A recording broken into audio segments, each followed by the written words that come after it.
cyane nk'uko Maurice abivuze, umuyobozi wa Media TV ibyahishuwe. Nitwa Mutabazi Jackson, ndi umukozi w'Imana, nteranira muri ADPR hariya ku Kimihurura. Nkaba nishimiye uno mwanya Imana impaye hano kuri ibyahishuwe TV Media. Murakoze. Ndagira ngo muri aka kanya tuganire ku ijambo ry'Imana dusanga mu gitabo cyo kubara, ibice byaho ni 23, umurongo waho ni wa 20. Haravuze ngo, dore nategetswe kubahesha umugisha, kandi Imana yabahaye simbasha kuwukura. Bene data, ndashaka ko tuganira ku ijambo rivuga ngo isi itanga amahirwe, Imana igatanga umugisha. Hari ibintu byinshi abantu bagiye babamo by'amahirwe ariko atari umugisha Imana ibahaye. Nje rero gusobanurira isi yose, umuntu wese unkurikiye, abanyarwanda n'abanyarwandakazi, icyo bita umugisha, kugira umugisha w'Imana. Imana ishimwe cyane. Amahirwe bayashakira inzira, ariko umugisha w'Imana wo wishakira inzira. Imana ishimwe. Ibintu byose umuntu atunze ntabwo ariko ari umugisha. Mu byo umuntu atunze ashobora no kubamo iby'amahirwe. Amahirwe yamuhaye, isi yamuhaye, ariko atari Imana yabimuhaye. Nje rero kubasobanurira kuba mu mugisha nyirizina, atari amahirwe utunze iwawe cyangwa se n'ahandi hose hatandukanye n'aho ngaho. Imana ishimwe. Ijambo umugisha ni ijambo riri mu rurimi rw'Ikilatini, igisobanuro ni ukwaturwaho. Ntabwo umugisha uba ahantu, umugisha uba ahantu bitewe n'umunyamugisha uhari, kuko umugisha ni umutungo wimukanwa. Ndabibutsa ko umugisha niyo ufunzwe, umugisha muragumana. Ijambo rya kabiri, umugisha niyo urwaye, umugisha muragumana, uba ukurimo imbere, nta hantu ujya. Imana ishimwe cyane. Umugisha ntabwo umuntu awuhabwa n'umwana, umugisha uhabwa n'umuntu ukuruta. Tugere mu rwandiko rw'Abaheburayo ibice 7, aho havuga umwami w'i Salemu bita Melikisedeki, uwo yashushanyaga Kristo. Niwe Aburahamu yahaye 1/10 ubwo yari avuye ku rugamba atabarutse amahoro, atsinze urugamba yari ariho, amuhereza 1/10. Ugeze ku murongo wa 7 niho havuga ngo ntawahakana yuko uworoheje yahabwa umugisha n'ukomeye. Bisobanuye ko rero umugisha uhabwa n'umuntu ukuruta, umuntu hana mutoya ataha umuntu mukuru umugisha. Imana ishimwe cyane kandi habwe icyubahiro. Abantu bose bankurikiye, umugisha ushobora kubamo igihe kinini. Umugisha ni ibintu byose utunze by'agaciro bikunejeje, biguhaye amahoro. Umugisha uhera ku musatsi w'umuntu. Umusatsi wawe ukaba umugisha, ugashaka umudamu w'umugisha, mukabyara abana b'umugisha, bakiga amashuri y'umugisha, bakarangiza abanyamugisha, bakabona akazi k'umugisha, mukaba mu nzu y'umugisha, amaridari wakaba umugisha, inzu murimo ikaba y'umugisha, akabati karimo kakaba k'umugisha, televiziyo mufite ikaba y'umugisha, mugasurwa n'abashyitsi b'umugisha, ntihabe hari umuvumo, bakaba b'umugisha, mukaryama ku gitanda cy'umugisha, mugasinzira ibitotsi by'umugisha, ntagire umuntu urota ibintu ibyo ari byo byose bibonetse bikaba ari iby'umugisha. N'umuntu wese ubasuye akaba w'umugisha, n'akazi ubonye kakaba k'umugisha, ugahahira mu isoko ry'umugisha, supermarket uguriyemo umugati ikaba nayo y'umugisha, ugahora uri umunyamugisha, ba bantu bakorera muri supermarket bagahora bagushaka, ukaba uri umuntu w'umugisha uhesha abandi umugisha. Imana ihabwa icyubahiro. Rero umugisha Uwiteka atanga nuko umeze. Bibiliya iravuga ngo Imigani 10:22 haravuga ngo umugisha Uwiteka atanga uzana ubukire, nta mubabaro agira gute yongeraho. Kandi niyo ugeze mu Migani 24, mu Migani 24:4 haravuga ngo umuntu wicisha bugufi akubaho Uwiteka, ingororano ze n'eshatu. Icya mbere ni ubukire, icya kabiri ni icyubahiro, icya gatatu ni ubugingo. Ndashaka gutangariza rero abantu bose bankurikiye yuko ikibazo abantu benshi bafite ni uko bashaka kujya mu ijuru mbere y'igihe, ariko bakiri mu isi bakwiye kugira ibintu bizabatunga. Niba ushaka kuba mu mugingo birasaba kunyura mu rupfu. Rero ntabwo urarangiza miso yawe ku isi, kuko icyo Bibiliya ivuze ni ibintu bitatu: ni ubukire, ni icyubahiro n'ubugingo. Ubugingo buza kuri gatatu. Niyo mpamvu Dawidi amaze kubona ko nta nkuru nziza y'abasizi musozi, yaravuze ngo sinzapfa ahubwo nzarama, kugira ngo ntekerereze abantu imirimo Uwiteka yakoze.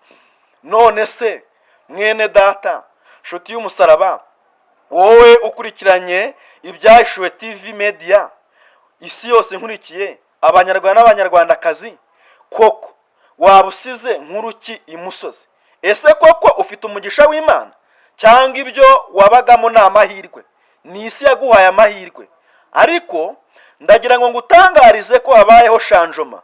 Wari umaze igihe kinini mu mahirwe, ariko Uwiteka azanye umugisha. Ubundi umugisha ni ijambo rikomeye cyane. Umugisha ni ijambo rikomeye cyane. Kandi ikindi nabatangariza, kugira ngo mubone umugisha w'Imana, hari aho mukwiye kuba naho mudakwiye kuba, hari aho mukwiye kubana naho mudakwiye kubana. Cyakora intego mwebwe mufite niyo gukura abo bantu aho bari mukabazana aho wowe uri, uzi ukuri, uzi n'ukuntu Imana itanga iki umugisha. Ijambo rya mbere, ukwiye kwirinda kubana kugendana n'umuntu uri hasi y'uko utekereza, kuko umuntu uri hasi y'uko utekereza igihe cyose uhora mu bibazo bitarangira. Hari n'umuntu mwagendana Imana ntiguha umugisha. Abantu bankurikiye, iyo usomye igitabo cy'Itangiriro 13:14 hatwereka uwo bita Loti na Aburahamu, ukuntu bagendanye bagurukanye muri Egiputa, ariko bakiri kumwe, kuko yari inshoretse yamukurikiye, ntabwo yari kubona umugisha.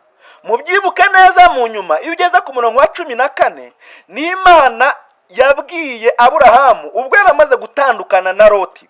Aramubwira atumva rero Aburahamu, dore witegereze neza, uhereye ikasikazi, ikusi, iburasirazuba n'iburengerazuba. Niba witegereje ukareba kiriya gihugu, nzakiguha. Ijambo rya kabiri, n'urubyaro nzaguha ruzahwana n'umukungugu wo hasi. Ariko Loti akiri kumwe na Aburahamu, ntabwo Aburahamu yari kubona iki umugisha. Umugisha yawubonye ari uko amaze gutandukana nande na Loti. Murumva ko rero umugisha w'Imana urakorerwa. Umugisha w'Imana ntabwo ari ikintu upfa gutoragura aho ngaho. Na Bibiliya iravuga ngo ubwami bw'Imana buratwaranirwa. Imana ntihabwa icyubahiro. Haleluya, Imana ishimwe cyane. Ndi ku ijambo rivuga ngo isi itanga amahirwe, Imana igatanga umugisha. Uyu mugisha rero niwo nje kubasobanurira no kubasangiza, kugira ngo umuntu wese asobanukirwe ahari, naho agomba kuba, naho agomba kubonera umugisha, n'icyo yakora kugira ngo abone umugisha w'Imana. Imana ishimwe. Nk'uko twabisomye mu Itangiriro, ku bantu bankurikiye, ibice 22:4 haravuga umuntu wicisha bugufa kubaho Uwiteka, ingororano ze n'eshatu: ni ubukire, icyubahiro ndetse n'ubugingo. Niba ibyo bintu utaramara kubona icyubahiro n'ubukire, wivuga ko ushaka gupfa. Upfuye nona waba wigiriye nabi. Kandi abantu bazi ko ibintu byose ari Imana ibyemera. Nta gahunda Imana ifite yuko ukenyuka, ntabwo bishoboka. Reka da, nta gahunda Imana ifite ko ukenyuka. Imana ishaka ko utunga ugatunganirwa, ukagira ubukire, icyubahiro, ukagira ubutunzi, kandi ibyo Imana ifite mu inyungu nawe ubifite mu iki inyungu. Ntabwo Imana yakora ikosa ryo kuguha ibintu ugira mu inyungu yo ntibone mu iki inyungu. Ndashaka gutinda kwiri jambo gatoya kuri ibi bintu bitatu. Ni ukuvuga ngo upfuye waba wihuse. Upfuye waba wihuse kuko uyu munsi wasanga hari n'ibiryo utararya, wasanga hari umwenda utarambara, wasanga hari market utarajyamo, wasanga hari conference, hari inama utarajyamo, wasanga utaricarana n'abakomeye, wasanga icyo cyubahiro utarakibona, wasanga ibyo byose utarabibona. Niyo mpamvu rero ukwiye kubanza kubona ubukire, ukabona n'icyubahiro, ubugingo bukaza kuri gatatu. Imana ishimwe kandi habwe icyubahiro. Iri jambo umubare gatatu ni umubare Imana ikoreramo. Buri Imana nikubwira ngo iguhaye ibintu bitatu, jya umenya ko iguhaye ikintu gishyitse. Imana ihabwe icyubahiro. Akakubwira ngo mwana wanjye nkwemereye ibintu bitatu. Imana ishimwe cyane. Nkwemereye ibintu bitatu. Umubare gatatu usobanuye ibintu byinshi. Abantu bankurikiye ndashaka kubasobanurira umubare gatatu, icyo usobanuye n'icyo uvuga. Ubundi umubare gatatu usobanura ibintu byinshi, ariko muri bimwe usobanuye mureke mbibabwire kandi mubyumve koko, nawe nubyumva urumva ubugingo bwawe buguwe neza. Imana, Umwana n'Umwuka Wera yahamagaraga batatu. Yahamagaraga umwami, umutambyi ndetse n'umuhanuzi. Mu isanduku harimo ibintu bitatu. Harimo inkoni ya Aroni yarabije, bisobanura ngo ndi Imana itoranya. Harimo urwabya rwarimo manu yagombaga kugaburira Abisiraheli bivangwa mu nzara, ndi Imana igabura. Icya gatatu harimo igisate cyariho amategeko 10 yagombaga kuyobora Abisiraheli ku musozi wa Sinayi. Bisobanuye ngo ninjye muyobozi. Abantu iyo bagiye guteka bateka ku mashyiga atatu. N'iyi saha yanjye ifite inshinge 3. Abahanga bavuga ko niyo umuntu yayuye abazize ibintu bitatu: gusonza, kurambirwa ndetse no kunanirwa. Ntuzirirwe ubaza ikindi, icyo kintu nicyo uba uzize. Imana ishimwe kandi Imana ihabwe icyubahiro. Hanyuma ngera ku musozo ndashaka gukangurira umuntu wese unkurikiye, isi yose inkurikiye, umuntu wese, umunyarwanda, abanyarwandakazi bakurikiye iyi TV Ibyahishuwe Media, yuko umugisha urakorerwa. Umugisha w'Imana urakorerwa, si ikintu upfa gutoragura.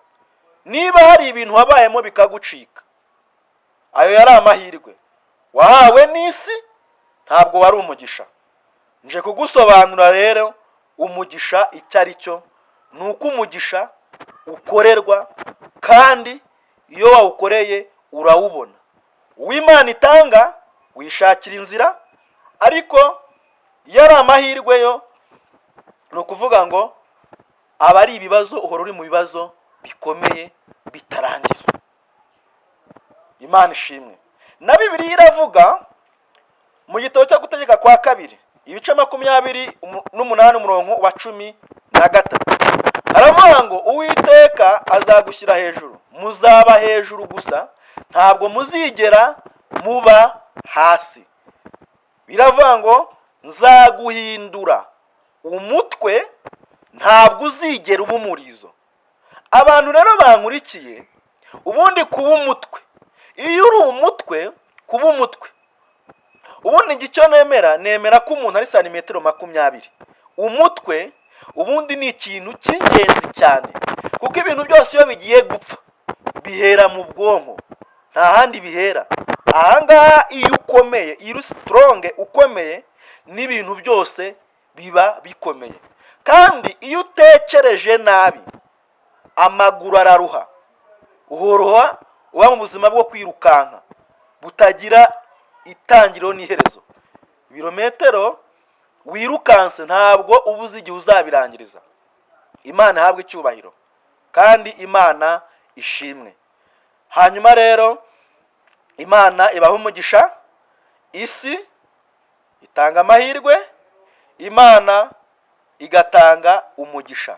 Abantu rero bakwiye kumenya igitanga umugisha n'ikizana umugisha. Ese ni iki wakora kugira ngo ubone umugisha w'Imana uve mu mahirwe y'abantu batanga n'isi? Kuko turwanywa n'ibintu bitatu, isi n'umubiri na Satani. Satani ni umwami w'ubutaka, niho twavuye, ni naho tuzanasubira. Iyo rero ihora ituzengurukana uko bwije n'uko bukeye. Hari n'ibyo rero iduhereza tukibwira ko ari umugisha, hari n'ibyo wagize wibwira ko ari umugisha. Ariko nje kugusobanurira ngo noneho uvuye mu mahirwe uhawe umugisha.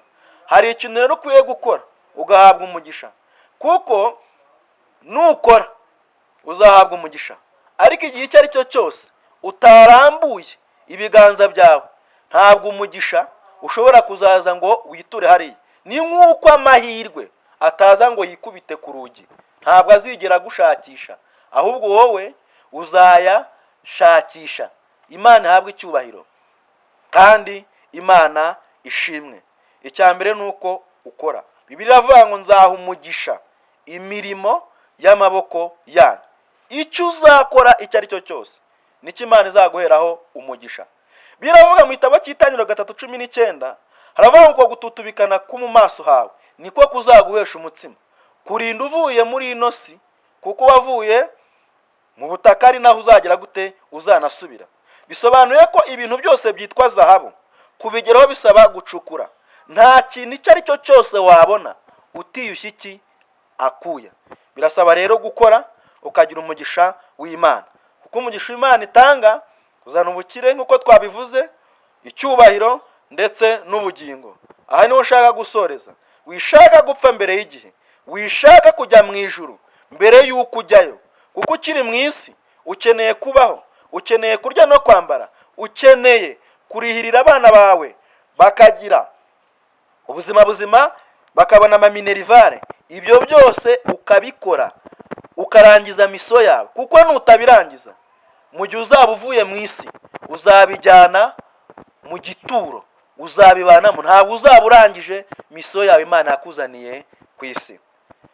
Soreza aha rero abari bankurikiye bose, isi yose, abakurikiranye ibyahishuwe Media TV, narinje kubabwira ko isi itanga amahirwe, Imana igatanga umugisha. Principe y'amahirwe, amahirwe bayashakira inzira, ariko umugisha nta muntu ushakira inzira, wowe wishakira inzira. Murakoze cyane, turabakunda, Imana ibagirire neza. Amen.